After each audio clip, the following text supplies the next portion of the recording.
आज हम करने वाले हैं ड्रिफ्ट वेलोसिटी का कॉन्सेप्ट। ये करंट इलेक्ट्रिसिटी का पहला टॉपिक है। तो क्या है ड्रिफ्ट वेलोसिटी, वो समझते हैं बेटा।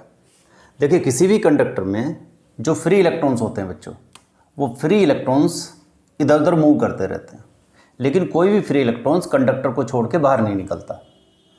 और ये जो इलेक्ट्रॉन्स मूवमेंट में हैं, हम इन इलेक्ट्रॉन्स की वेलोसिटी को बोलते हैं थर्मल वेलोसिटीज़। तो U1, U2, UN इनकी थर्मल वेलोसिटीज़ हैं, जिनकी वजह से ये इलेक्ट्रॉन मूवमेंट में रहते हैं। लेकिन जब हम जैसे ही एक्सटर्नल इलेक्ट्रिक फील्ड लगाते हैं तो ये इलेक्ट्रॉन एक पर्टिकुलर डायरेक्शन में मूव करना शुरू कर देते हैं। जैसे मान लीजिए मैंने यहाँ पे ऐसे इलेक्ट्रिक फील्ड जनरेट किया, ये पॉजिटिव और ये नेगेटिव।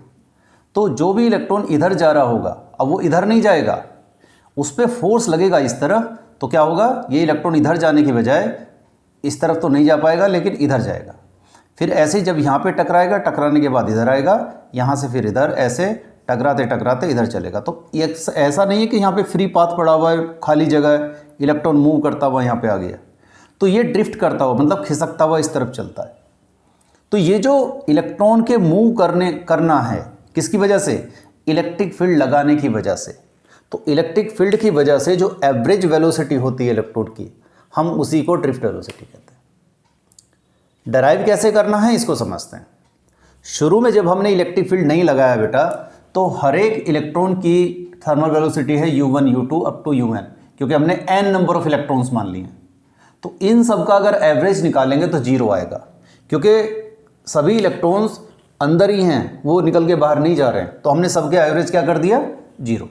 जैसे ही हम इलेक्ट्रिक फील्ड लगाते हैं तो हर इलेक्ट्रॉन पे फोर्स लगता है, कितना? F = -EE।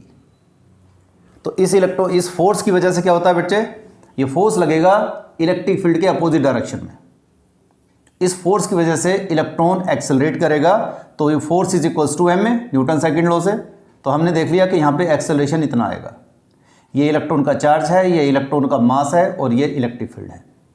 तो इस एक्सेलरेशन से इलेक्ट्रॉन इस तरफ खिसकेगा, और जब इलेक्ट्रॉन चलेगा तो बेटा वो बाकी एटम या इलेक्ट्रॉन से कोलाइड करता हुआ चलेगा।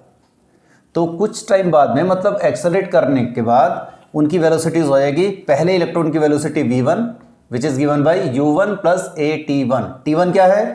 पहले इलेक्ट्रॉन का दो कोलिजन के बीच का टाइम। T2 दूसरे इलेक्ट्रॉन के लिए दो कोलिजन के बीच का टाइम। ऐसे ही Tn nth जो इलेक्ट्रॉन है उसके दो सक्सेसिव कोलिजन के बीच का टाइम। तो ये सब वेलोसिटीज हैं इलेक्ट्रॉन की जब हमने इलेक्ट्रिक फील्ड लगा दिया। और ये वेलोसिटीज क्या थी बेटा? जब हमने इलेक्ट्रिक फील्ड नहीं लगाया था। तो हम ये कह सकते हैं, इन वेलोसिटीज का अगर हम एवरेज निकाल दें तो वही ड्रिफ्ट वेलोसिटी कहलाएगा। तो ड्रिफ्ट वेलोसिटी क्या होगी बेटा? इन सब वेलोसिटीज का एवरेज।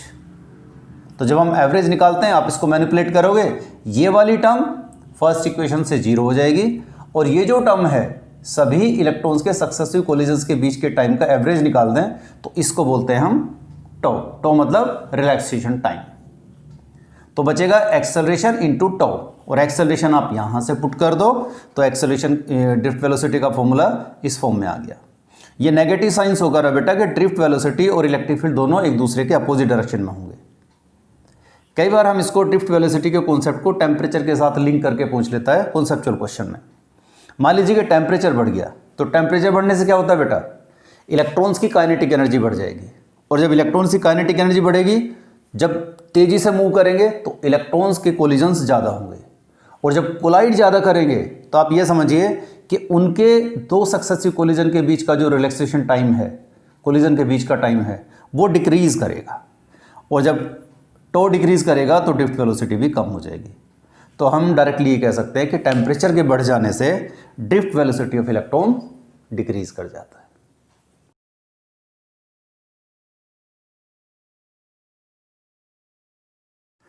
नेक्स्ट डेरिवेशन है relation between current and drift velocity.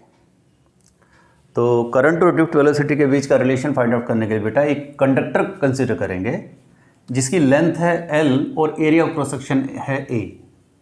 मान लीजिए इसमें इलेक्ट्रॉन्स की डेंसिटी है N is the number of electrons per unit volume. तो नंबर ऑफ इलेक्ट्रॉन्स हमने N मान लिया, कैपिटल N, और इसका वॉल्यूम क्या होगा इस सिलेंडर का? Area of cross section into A। तो यहाँ से हमने number of electrons find out कर लिया। तो इतने इलेक्ट्रॉन्स इस कंडक्टर के अंदर हैं जो फ्री इलेक्ट्रॉन्स हैं जो कंडक्शन करेंगे, मतलब इलेक्ट्रिसिटी को कंडक्ट करेंगे। तो उन सब का टोटल चार्ज कितना हो जाएगा, नंबर ऑफ इलेक्ट्रॉन्स इनटू एक इलेक्ट्रॉन का चार्ज, तो NaLe ये टोटल चार्ज आ गया। अब देखिए जब ये सर्किट कंप्लीट करेगा, इलेक्ट्रॉन सर्किट कंप्लीट करेंगे, तो एक इलेक्ट्रॉन को यहाँ से यहाँ तक जाने के लिए टाइम कितना लगेगा, सभी इलेक्ट्रॉन इस तरफ चल रहे होंगे ड्रिफ्ट वेलोसिटी से, तो drift velocity equal to distance of the conductor divided by time taken. तो यहाँ से हमने टाइम निकाल लिया L/Vd। तो करंट कितनी हो गई बेटा, कितना चार्ज फ्लो किया और डिवाइडेड बाई कितने टाइम में, तो हमने यहाँ से करंट का फॉर्मूला निकाल दिया I = NeAVd। तो इसका मतलब ये है कि बेटा ड्रिफ्ट वेलोसिटी और करंट एक दूसरे के डायरेक्टली प्रोपोर्शनल हैं। अगर ड्रिफ्ट वेलोसिटी बढ़ती है तो करंट बढ़ेगी, ड्रिफ्ट वेलोसिटी घटती है तो करंट घटेगी। जैसे हमने पहले भी डिस्कस किया था, हम यहाँ पे फिर से डिस्कस कर सकते हैं। सपोज कीजिए बेटा टेम्परेचर को आप बढ़ा देते हैं, टेम्परेचर को बढ़ाएंगे तो क्या होगा, टेम्परेचर को बढ़ाने से क्या होता है, टेम्परेचर को बढ़ाने से बेटा काइनेटिक एनर्जी ऑफ इलेक्ट्रॉन्स बढ़ जाती है। इलेक्ट्रॉन्स की एनर्जी बढ़ने से क्या हो जाता है बच्चे, कोलिजन्स बढ़ जाते हैं। कोलिजन बढ़ने से क्या होगा, टो कम हो जाता है, टो डिक्रीज करता है, टो डिक्रीज करने से ड्रिफ्ट वेलोसिटी डिक्रीज करती है, ड्रिफ्ट वेलोसिटी डिक्रीज करने से करंट डिक्रीज करेगी। तो हम डायरेक्टली ये कह सकते हैं कि टेम्परेचर बढ़ जाने से करंट कंडक्टर्स में घट जाती है। तो ये एक रिलेशन है, बहुत इंपॉर्टेंट रिलेशन है बेटा, I = NeAVd। इसके बाद एक छोटी सी टर्म आती है मोबिलिटी ऑफ चार्ज कैरियर्स। देखिए कंडक्टर में तो इलेक्ट्रॉन ही चार्ज कैरियर्स हैं, लेकिन इलेक्ट्रोलाइट में या सेमीकंडक्टर्स में इलेक्ट्रॉन्स भी होते हैं, होल्स भी होते हैं, इस तरह से डिफरेंट आयंस भी होते हैं इलेक्ट्रोलाइट में, तो डिफरेंट चार्ज कैरियर्स होते हैं। अभी हम फिलहाल डिस्कस कर रहे हैं कंडक्टर्स को, तो उसी के बारे में डिस्कस करेंगे, मोबिलिटी ऑफ चार्ज कैरियर्स, मतलब हम इलेक्ट्रॉन्स की बात कर रहे हैं। तो मोबिलिटी क्या होती है, this is the drift velocity of electrons per unit electric field, कि कितना इलेक्ट्रिक फील्ड लगाएं जिसकी वजह से कितनी ड्रिफ्ट वेलोसिटी बनेगी। अगर दो डिफरेंट कंडक्टर्स हैं, अगर उसमें सेम इलेक्ट्रिक फील्ड लगा दें और दोनों में ड्रिफ्ट वेलोसिटी डिफरेंट हो, तो जिसकी ड्रिफ्ट वेलोसिटी ज़्यादा होगी उसके अंदर चार्ज कैरियर्स की मोबिलिटी ज़्यादा होगी। तो म्यू = Vd/E, Vd हमने पहले डेराइव कर रखा है, E/m × τ/E, यहाँ से ये आ गया E/τ/m। This is mobility of charge carriers. एक टर्म और आती है which is current density. Actually current density को हम एक वेक्टर क्वांटिटी की फॉर्म में लेते हैं और इसको उसी डायरेक्शन में मान के चलते हैं जिस डायरेक्शन में करंट होती है। एक्चुअली करंट को हम वेक्टर क्वांटिटी नहीं मानते, उसके रिप्लेसमेंट पे हमने एक करंट डेंसिटी कैलकुलेट कर रखी है जिसकी डायरेक्शन हम करंट की डायरेक्शन में लेंगे। तो करंट डेंसिटी क्या है, दिस इज द करंट पर unit area of cross section. लेकिन ध्यान ये रखना, यहाँ पे एरिया ऑफ क्रॉस सेक्शन वो है जो करंट के परपेंडिकुलर है बेटा।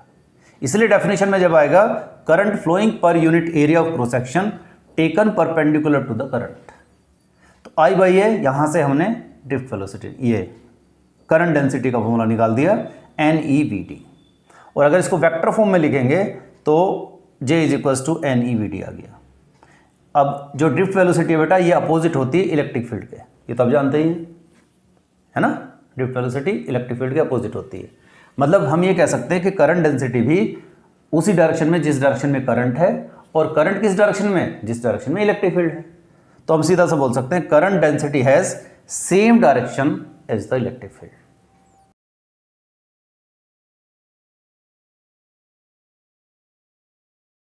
तो बच्चों अभी हमें करना है detection of Ohm's law by using drift velocity. ये बोर्ड में कई बार आ चुका क्वेश्चन। तो इसको देखिए, किसी भी कंडक्टर को अगर हम उसके डायमेंशंस मान लें, लेंथ L है, area of cross section A है, और उसमें के अंदर इलेक्ट्रॉन्स मूव कर रहे हैं विद ड्रिफ्ट वेलोसिटी Vd, तो करंट कितनी होगी, I = NeAVd, where N is the number density of electrons, number of electrons per unit volume. तो ध्यान रखें ये N जो है सिर्फ नंबर ऑफ इलेक्ट्रॉन्स नहीं है बेटा, number of electrons per unit volume है। तो I = NeAVd, तो इसमें करंट हो गई बेटा। लेकिन हमने पहले से एक ड्राइव कर रखा है, ड्रिफ्ट वेलोसिटी क्या होती है, तो ड्रिफ्ट वेलोसिटी = -EE/m × τ होता है, माइनस होता है, हमने यहाँ मैग्नीट्यूड लिया है क्योंकि नेगेटिव साइन सिर्फ डायरेक्शन को शो करने के लिए, तो हमने यहाँ मैग्नीट्यूड कंसिडर किया है। तो इस ड्रिफ्ट वेलोसिटी को यहाँ पे पुट कर दो तो हमारा आई आ जाएगा। इस आई को अगर आप देखोगे लास्ट में जाके जो इलेक्ट्रिक फील्ड है, इसमें इलेक्ट्रिक फील्ड को V/L हम लिख सकते हैं बेटा। आप लोगों ने एक फॉर्मूला पढ़ रखा है, E is equals to minus dV/dr, ये फॉर्मूला है। तो E is equals to this is V/L लिख सकते हैं। तो यहाँ से हमने फिर V/I निकाल दिया, तो mL/n² टो ए।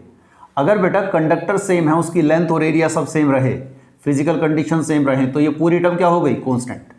तो हम कह सकते हैं V/I क्या आएगा, कांस्टेंट, यानी current is directly proportional to potential difference.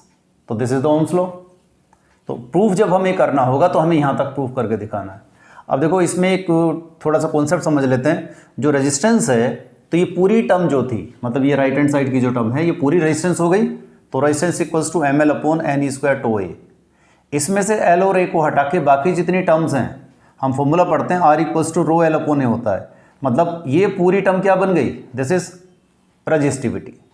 तो रजिस्टिविटी का फॉर्मूला m/n² टो। तो बेटा आप फॉर्मूले से देख सकते हो कि रजिस्टेंस लेंथ और एरिया पे डिपेंड करेगा, resistivity number of electrons per unit volume पे डिपेंड करेगी, रिलैक्सेशन टाइम पे डिपेंड करेगी।